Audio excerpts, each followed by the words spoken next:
I'm afraid he does love a good rom-com. So you'll be relieved to hear that episodes of Emily in Paris are not informing his outlook on the EU. Getting together with Rishi almost 20 years ago was not the easy route.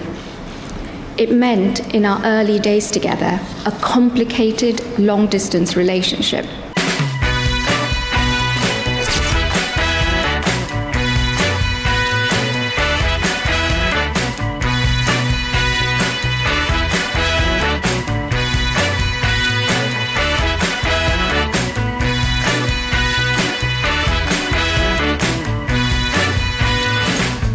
I'm not on the agenda for today. A bit of a surprise addition, shall we say, and a surprise for my husband too, who has no idea what I'm going to say. When I told our lovely girls, Krishna and Anushka, about being here today, they were also quite surprised.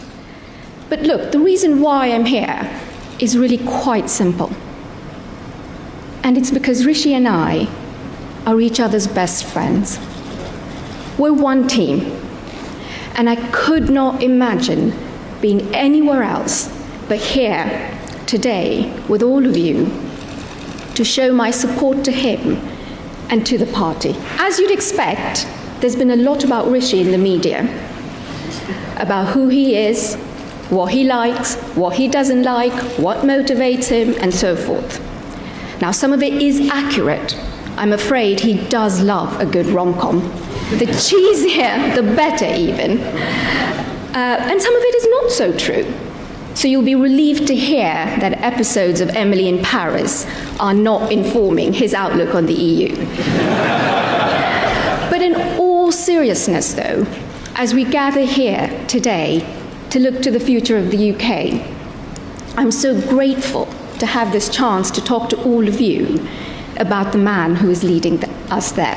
Now, let me start with one word that sums up my husband, and that is aspiration. Aspiration runs through his DNA like it does this party's. Aspiration is what drove his family many years ago to move to the UK. And aspiration is what drives Rishi to build for a better country and a better life for all our young people to look forward to. Rishi and I met when we were 24, when we were both studying abroad in America. Right from the very beginning, I was struck by two things about him. No, not his smart suits or his love for hoodies. He actually didn't own either back then. But two much more important things. His deep love for his home, the United Kingdom, and his sincere desire to ensure as many people as possible have a chance to have the opportunities he was lucky enough to have had. Getting together with Rishi almost 20 years ago was not the easy route.